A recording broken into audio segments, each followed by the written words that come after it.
جی استاد شاید اور کوئی نہیں ہے، آپ شروع کریں استاد.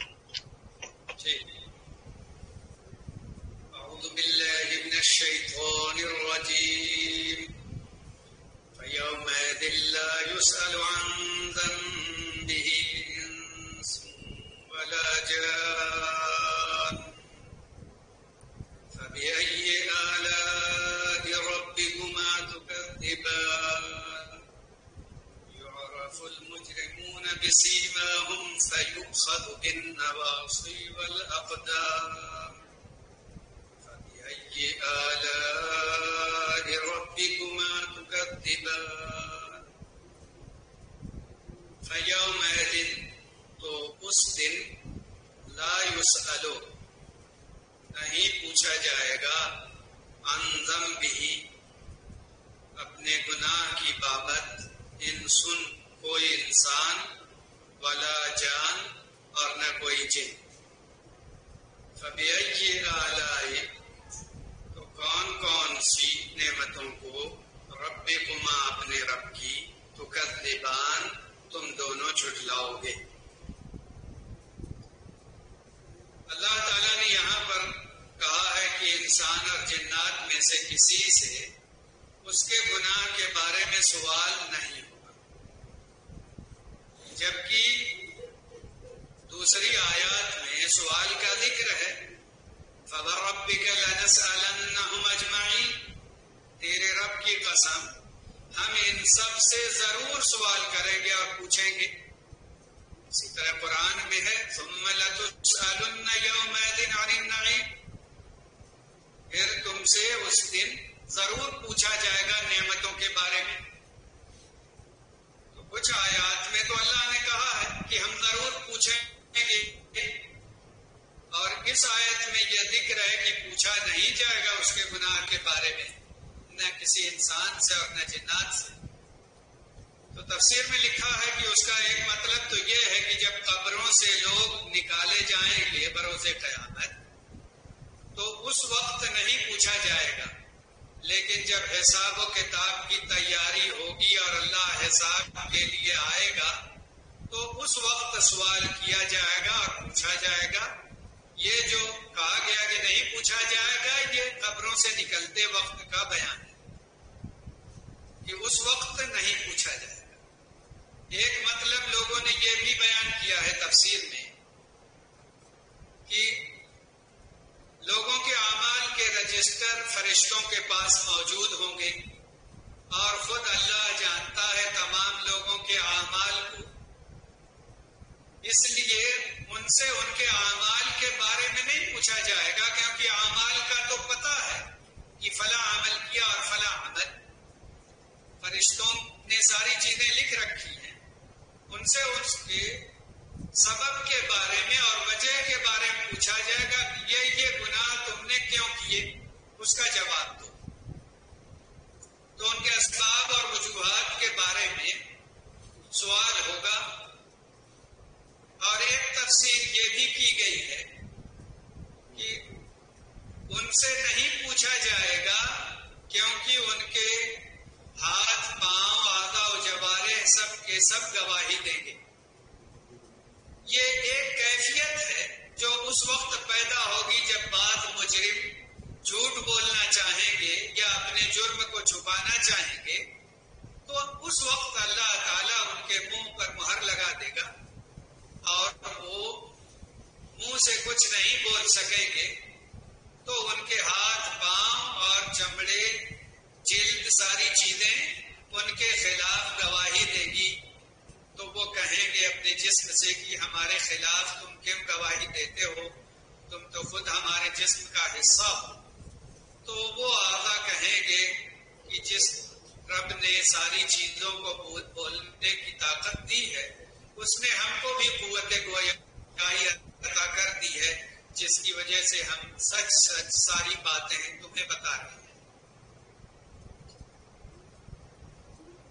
فَبِأَيِّ آلَاءِ رَبِّكُمَا تُكَذِّبَانِ تو تم دونوں اپنے رب کی کن کن نعمتوں کو جھٹلاؤ. يُعْرَفُ الْمُجْرِمُونَ بِسِيمَاهُمْ يُعْرَفُ یہ فعل مضارع مجہول ہے. یعرف پہچان لیے جائیں گے مجرم لوگ بسیماہم اپنے چہروں کی علامت سے، جس طریقے سے مومنوں کے چہرے روشن ہوں گے، چمکدار ہوں گے، مومنوں کے اعضائے وضو ان کے وضو کی وجہ سے چمک رہے ہوں گے، ویسے ہی جو مجرم ہوں گے ان کے چہرے سیاہ ہوں گے اور ان پر خوف و دہشت کا عالم طاری ہوگا، جس کی وجہ سے انہیں پہچان لیا جائے گا کہ یہ مجرم لوگ ہیں۔ تو اللہ تعالیٰ نے ذکر کیا ہے کہ پہچان لیے جائیں گے مجرم لوگ اپنے چہروں کی علامت سے۔ فَيُؤْخَذُ تو پکڑ لیا جائے گا انہیں بِالنَّوَاصِي پیشانی کے بالوں سے، والاقدام اور قدم سے۔ جب مجرم لوگ سامنے ہوں گے اور پہچان لیے جائیں گے اور خود ہی ظاہر ہو جائے گا، ڈرے ڈرے سے ہوں گے، خوف کی حالت میں ان کی حالت دیگر گوں ہوگی، انہیں پہچان لیا جائے گا اور پھر انہیں پکڑا جائے گا۔ ان کی پیشانی کا جو بال ہے اسے پکڑ کر انہیں لے جایا جائے گا، اور جو ان کے پاؤں ہیں ان کو بھی پکڑ لیا جائے گا، یعنی پیشانی اور پاؤں دونوں کو پکڑ کر انہیں لے جایا جائے گا۔ یا یہ ہے کہ کبھی پیشانی کے بالوں کو پکڑ کر انہیں کھینچتے ہوئے لے جایا جائے گا اور کبھی پاؤں کو پکڑ کر انہیں کھینچتے ہوئے لے جایا جائے گا۔ تو یہ دونوں کیفیتیں ممکن ہیں، اور یہ بھی ممکن ہے کہ ایک ہی ساتھ بال اور پاؤں دونوں کو پکڑ لیے جائے۔ فَبِأَيِّ آلَاءِ رَبِّكُمَا تُكَذِّبَانِ تو تم دونوں اپنے رب کی کن کن نعمتوں کو جھٹلاؤ۔ هَذِهِ جَهَنَّمُ الَّتِي يُكَذِّبُ بِهَا الْمُجْرِمُونَ یہ ہے جہنم کی جس کو جھٹلاتے تھے مجرم لوگ۔ مجرم لوگ جس جہنم کو جھٹلاتے تھے اور کہتے تھے کہ کس نے دیکھا ہے جہنم کو اور کیوں ڈراتے ہو اے نبیوں اور اے رسولوں ہمیں جہنم سے، کیا پتا وہ جہنم آئے گی بھی یا نہیں آئے گی۔ تو عوام اور خاص طور سے کفار و مشرکین اس جہنم کا انکار کرتے تھے اور جھٹلاتے تھے، تو جہنم ان کے سامنے کر دی جائے گی اور ان سے کہا جائے گا یہ وہ جہنم ہے جسے تم لوگ دنیا میں جھٹلاتے تھے اور اس کا یقین نہیں کرتے تھے۔ یہ جہنم تمہارا ٹھکانہ ہے، اب اسی میں تمہیں ڈالا جائے گا اور اس میں انہیں ڈال دیا جائے گا۔ تو اللہ تعالیٰ نے ان کی کیفیت بیان کی، یطوفون بینہا وبین حمیم آن، وہ چکر لگا رہے ہوں گے ان کے درمیان، یعنی جہنم کے درمیان، وبین حمیم آن اور درمیان سخت گرم کھولتے پانی کے، یعنی جہنم میں ادھر سے ادھر جا رہے ہوں گے، چکر لگا رہے ہوں گے، کیونکہ آگ کی شدت کی وجہ سے ان کی پیاس بڑھی ہوئی ہوگی اور اس کی وجہ سے وہ کبھی ادھر جائیں گے کبھی ادھر جائیں گے اور پانی تلاش کر رہے ہوں گے۔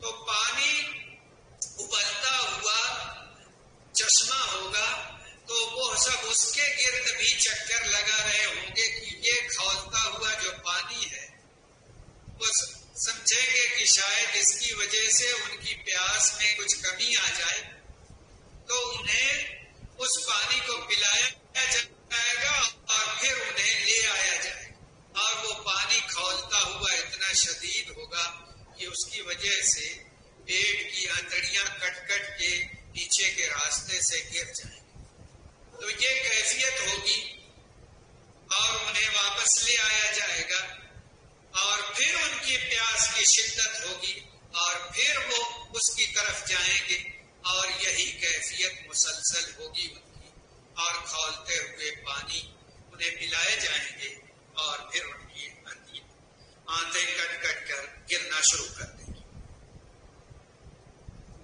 تو اللہ تعالیٰ نے کہا فَبِأَيِّ آلَاءِ رَبِّكُمَا تُكَذِّبَانِ تو تم دونوں اپنے رب کی کن کن نعمتوں کو جھٹلاؤ گے۔ ذَوَاتَا أَفْنَانٍ نہیں، وہ ایک سطر چھوٹ گئے۔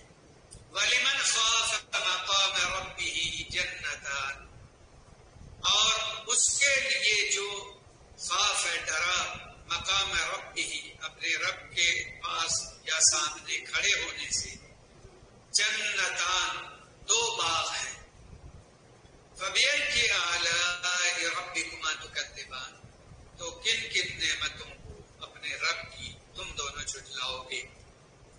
ذَوَاتَا أَفْنَانٍ، وہ دونوں بہت سی شاخوں والے ہیں، افنان شاخوں کو کہتے ہیں، تو کہا ذَوَاتَا أَفْنَانٍ، وہ دونوں باغ بہت سی بکثرت شاخوں والے ہیں، زیادہ شاخوں والے۔ فَبِأَيِّ آلَاءِ رَبِّكُمَا تُكَذِّبَانِ، تو اپنے رب کی تم دونوں کن کن نعمتوں کو جھٹلاؤ گے؟ اللہ تعالیٰ نے جب ادھر جہنم کا اور اس کے عذاب کا تذکرہ کیا تو اس کے بعد جنت کا تذکرہ کیا اور کہا کہ دو باغ ہیں اس کے لیے جو اپنے رب کے سامنے کھڑے ہونے سے ڈرے، یعنی ایمان و تقوی کی جو زندگی اختیار کرے۔ اور پھر وہ باغ کیسے ہوں گے؟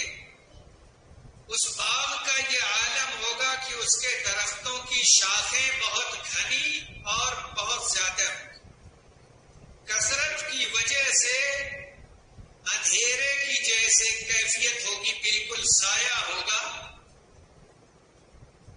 تو کہا کہ ذَوَاتَا أَفْنَانٍ، وہ دونوں باغ کثیر تعداد میں شاخوں والے ہوں گے۔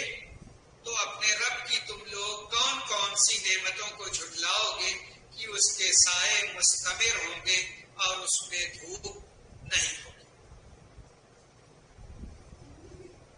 فِيهِمَا عَيْنَانِ تَجْرِيَانِ، ان دونوں میں دو چشمے ہوں گے، تجریان، جو بہہ رہے ہوں گے، دو بہتے ہوئے چشمے ہوں گے، کیونکہ پانی کی نفاست اسی میں ہے کہ اس کے اندر روانی، پانی رک جائے تو وہ خراب ہو جائے گا۔ اور اللہ تعالیٰ کے ہاں یہ جو باغات اور جو چشمے اور جو نہریں ہیں، ان نہروں کے اور ان چشموں کے پانی نکل نکل کر بہہ رہے ہوں گے، جاری ہوں گے اور نفیس ہوں گے۔ فَبِأَيِّ آلَاءِ رَبِّكُمَا تُكَذِّبَانِ، تو تم دونوں اپنے رب کی کن کن نعمتوں کو جھٹلاؤ؟ فِيهِمَا مِن كُلِّ فَاكِهَةٍ زَوْجَانِ، ان دونوں میں یعنی دونوں باغوں میں، من كُلِّ فَاكِهَةٍ، ہر پھل کے، زوجان، دو قسم ہوں گی، ہر پھل کی دو قسمیں ہوں گی۔ کیا مطلب ہے دو قسم کا؟ کئی معنی علماء نے بیان کیا۔ ایک تو یہی ہے کہ ہر پھل دو قسم کے ہوں گے اور ان کے ذائقے الگ الگ ہوں گے، یا ان کا معنی یہ ہے کہ ایک پھل تازہ ہوگا اور ایک ڈرائی فروٹ ہوگا، یا اس کا معنی یہ ہے کہ ہر پھل میں دو ذائقہ اللہ رکھا ہوگا، کہ ایک ذائقہ محسوس ہوگا اور پھر دوسرا ذائقہ بھی محسوس ہوگا۔ تو اس طریقے سے مختلف معانی دو قسم کے ذائقے کے تعلق سے علماء تفسیر نے بیان کیا۔ فَبِأَيِّ آلَاءِ رَبِّكُمَا تُكَذِّبَانِ، تو تم دونوں اپنے رب کی کن کن نعمتوں کو جھٹلاؤ گے؟ متکئین علی فرش بطائنها من استبرق وجنى الجنتین دان، متکئین، ٹیک لگائے ہوئے یا تکیہ لگائے ہوئے، علی فرش، مسندوں پر، بطائنها، جن کے استر، من استبرق، موٹے ریشم کے ہوں گے، دبیز ریشم کے، وجنى الجنتین، اور دونوں باغ کے پھل دان، قریب ہوں گے۔ ٹیک لگائے ہوئے ہوں گے جن مسندوں پر، ان مسندوں کی کیفیت اللہ تعالیٰ نے بتائی کہ کہ اس کے نیچے، مسند کے نیچے کا جو حصہ اور کپڑا ہوگا وہ تبیز ریشم کا ہوگا. اگر نیچے کا حصہ ریشم ہے تبیز، تو اس کے اوپر کا جو ابرک ہوگا اس کی کیفیت کیا ہوگی؟ اوپر کی جو ابری ہوگی وہ کہیں اعلیٰ قسم کے ریشم کی ہوگی، کیونکہ ہمیشہ اوپری حصہ اور اوپری کپڑا زیادہ خوبصورت اور مہنگا لگایا جاتا ہے نیچے کے کپڑوں کے مقابلے. تو اللہ تعالیٰ نے نیچے والے حصے کا ذکر کر کے گویا اندازہ لگانے کے لیے کہا کہ تم سوچو کہ اگر نیچے کا حصہ ریشم کا ہوگا، تبیز ریشم کا، تو جو اس کے اوپر کے کپڑے لگے ہوئے ہوں گے وہ کیسے عالیشان. اور دونوں باغوں کے پھل قریب ہوں گے کا مطلب یہ کہ اس کے پھل، اب باغوں میں جتنے بھی درخت ہیں ان کی شاخیں چونکہ بہت زیادہ ہیں اور تمام شاخوں میں پھل لدے ہوئے ہوں گے، اور پھلوں کے لدے ہونے اور کثرت کی وجہ سے ساری شاخیں جھکی ہوئی ہوگی. تو جو لوگ ان جنتوں میں، ان باغوں میں بیٹھے ہوئے یہ جنتی ہوں گے، وہ ان درختوں کے پھل بالکل اپنے قریب پائیں گے، اور جو پھل وہ چاہیں گے بیٹھے بیٹھے یا لیٹے لیٹے وہ پھل توڑ لیں گے اور انہیں تناول فرمائیں گے اور انہیں کوئی دشواری نہیں ہوگی. تو اللہ تعالیٰ نے ان نعمتوں کا اور ان کی سہولت اور ان کی آسانیوں کا تذکرہ فرمایا ہے کہ دیکھو اللہ تعالیٰ نے اہل جنت کے لیے، متقیوں کے لیے کیسی نعمتیں اور کیسی سہولتیں فراہم کر رکھی ہیں. فَبِأَيِّ آلَاءِ رَبِّكُمَا تُكَذِّبَانِ، تو تم دونوں اپنے رب کی کن کن نعمتوں کو جھٹلاؤ. فِيهِنَّ قَاصِرَاتُ الطَّرْفِ لَمْ يَطْمِثْهُنَّ إِنسٌ قَبْلَهُمْ وَلَا جَانٌّ. فِيهِنَّ، ان میں یعنی ان باغوں میں، کیونکہ باغ بہت سے ہوں گے اور دو دو کا خاص طور سے تذکرہ کیا تو پھر جمع کا صیغہ استعمال کیا. فِيهِنَّ، ان باغوں میں، قاصرات الطرف، نیچی نگاہ والی حوریں ہوں گی. لم یطمثہن، نہیں ہاتھ لگایا ہوگا انہیں، انسن، کسی انسان نے، قبل ہم، ان سے پہلے یعنی ان جنتیوں سے پہلے، ولا جان، اور نہ کسی جن نے. قاصرات الطرف، نیچی نگاہ والی سے مراد یہ ہے کہ وہ حیادار اور شرمیلی ہوگی.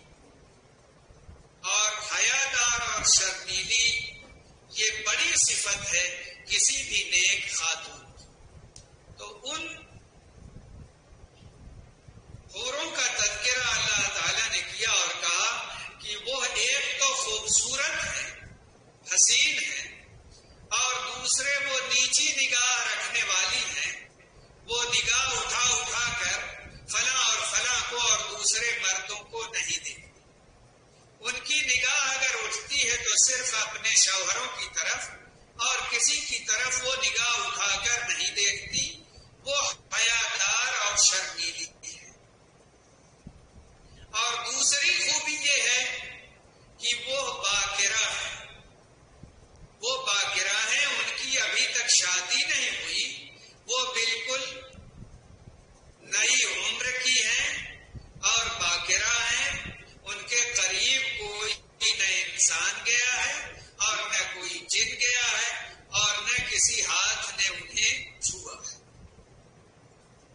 تو یہ پاک باز حوریں اللہ تعالیٰ نے متقین کے لیے تیار کر رکھی ہیں. فَبِأَيِّ آلَاءِ رَبِّكُمَا تُكَذِّبَانِ، تو تم دونوں اپنے رب کی کن کن نعمتوں کو جھٹلاؤ گے. كَأَنَّهُنَّ الْيَاقُوتُ وَالْمَرْجَانُ، گویا کہ وہ یاقوت اور مرجان ہیں، یا کہیے ہیرے اور موتی ہیں. یعنی وہ اپنی صفائی میں یاقوت کی طرح ہیں، بالکل صاف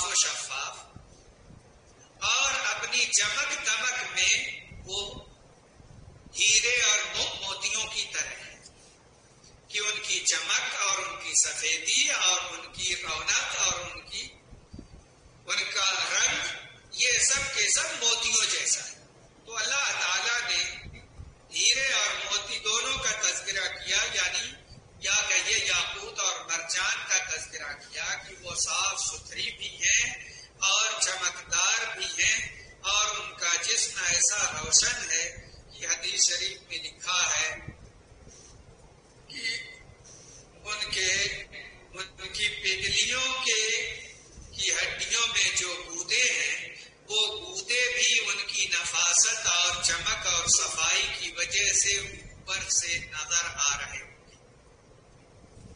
اور وہ حدیثوں میں لکھا ہے کہ اگر وہ جھانک لیں صرف دنیا میں تو پوری دنیا زمین سے آسمان تک روشن ہو جائے اور خوشبو سے مہک اور دمک جائے. اس طرح اللہ تعالیٰ نے ان کو بنایا ہوا ہے اور یہ متقین اور پرہیزگاروں کے لیے اللہ تعالیٰ نے تیار کیا ہے. اور ان کا جو دوپٹہ ہے اس کے تعلق سے حدیث میں لکھا ہے کہ وہ دنیا اور دنیا کی ساری چیزوں سے افضل و بہتر ہے. ان کی وہ اوڑھنی اور دوپٹہ. فَبِأَيِّ آلَاءِ رَبِّكُمَا تُكَذِّبَانِ تو تم دونوں اپنے رب کی کن کن نعمتوں کو جھٹلاؤ گے. هَلْ جَزَاءُ الْإِحْسَانِ إِلَّا الْإِحْسَانُ نہیں ہے جزا احسان کی مگر احسان ہی. پہلے احسان سے مراد نیکیاں، فرما برداریاں، خیر اور بھلائی کے کام اور اللہ کی اطاعت میں گزری ہوئی زندگی اور اعمال صالحہ مراد ہے. اور دوسرے احسان سے مراد اللہ کی نعمتیں، اس کی نوازشیں، اس کی کرم فرماریاں، جنتیں اور اس کی نعمتیں ہیں. یعنی جو لوگ یہاں اللہ کے فرما بردار رہے، تقوی اور صلاح اور نیکی کی زندگی گزارے، ان کے لیے وہاں پر اللہ کی نعمتیں اور جنتیں اور اس میں ساری وہ نعمتیں جن کو نہ آنکھوں نے دیکھا ہے، نہ کانوں نے سنا ہے، نہ دل میں اس کا خیال گزرا ہے، وہ ساری چیزیں ہیں. فَبِأَيِّ آلَاءِ رَبِّكُمَا تُكَذِّبَانِ تو تم دونوں اپنے رب کی کن کن نعمتوں کو جھٹلاؤ گے. وَمِن دُونِهِمَا جَنَّتَانِ اور ان دونوں کے سوا دو جنتیں ہوں گی یا ہیں. اور ایک ترجمہ ہے ان دونوں سے کم درجے کی دو جنتیں، کیونکہ دون کا معنی علاوہ بھی ہوتا ہے اور کمتر بھی. تو جو یعنی یا تو وہ دو جنتیں اور یہ دو جنتیں ہیں، اور دونوں کی نعمتوں میں اور اس کی خوبصورتی اور حسن میں کچھ نہ کچھ فرق ہے. پہلی جو جنتیں ہیں تو ان کے تعلق سے ہے کہ وہ سونے کی ہوں گی اور ساری چیزیں اس کی اور سارے برتن اس کے سونے کے ہوں گے. اور دوسری دو جنتیں جو ہیں وہ خالص چاندی کی ہوں گی اور ساری چیزیں اور سارے برتن چاندی کے ہوں گے.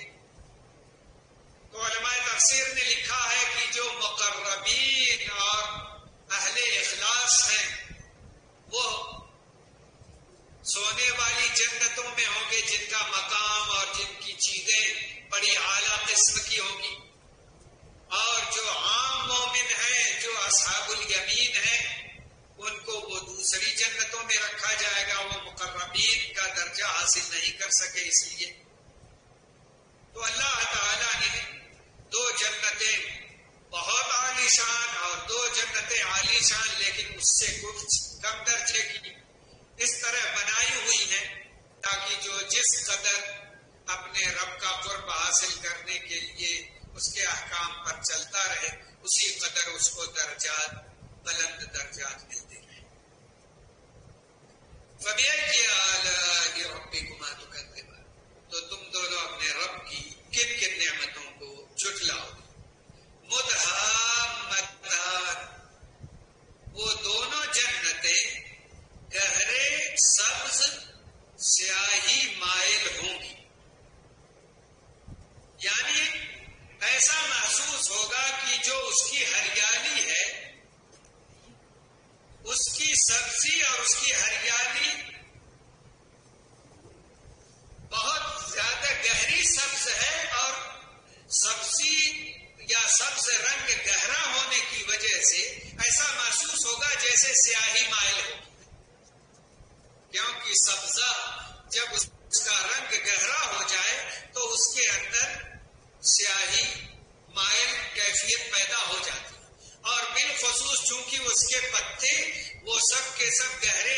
بھی ہوں گے، اور دوسری کیفیت یہ ہوگی کہ اس کی شاخیں بہت زیادہ ہیں، جس کی وجہ سے سایہ بالکل گھنا ہوگا، اور اس کی وجہ سے بھی اس کا جو رنگ ہے وہ سیاہی مائل نظر آئے گا۔ اسی لیے اللہ نے کہا مدہامتان، وہ دونوں گہرے سبز سیاہی مائل ہوں گی۔ فَبِأَيِّ آلَاءِ رَبِّكُمَا تُكَذِّبَانِ، تو تم دونوں اپنے رب کی کن کن نعمتوں کو جھٹلاؤ۔ فِيهِمَا عَيْنَانِ نَضَّاخَتَانِ، ان دونوں میں دو چشمے ہوں گے ابل رہے یا جوش مارتے ہوئے، یعنی وہ اس کے جو پانی ہے وہ نکل رہے ہوں گے جوش مارتے ہوئے، اوپر اٹھ رہے ہوں گے، اور وہ خوش منظر ہوں گے۔ اس کا تذکرہ اللہ تعالیٰ نے کیا ہے کہ نہریں بھی ہوں گی، باغات ہوں گے، ان کے درمیان نہریں بہہ رہی ہوں گی، اور چشمے بھی ہوں گے، اور ان کے پانی جوش مار رہے ہوں گے اور اوپر نکل رہے ہوں گے۔ یہ ساری نعمتیں ہم نے تیار کر رکھی ہیں، تم یہ سب چیزیں جانتے ہو جو اس دنیا میں تمہیں اچھی لگتی ہیں، لیکن وہاں کی نعمتوں کی نفاست اور صفائی اور ان کے حسن اور خوبی کا تم اندازہ نہیں کر سکتے کہ وہ کتنی نفاست والی اور کتنی اچھی ہے۔ وہ ساری کی ساری چیزیں اللہ تعالیٰ نے ان مومنین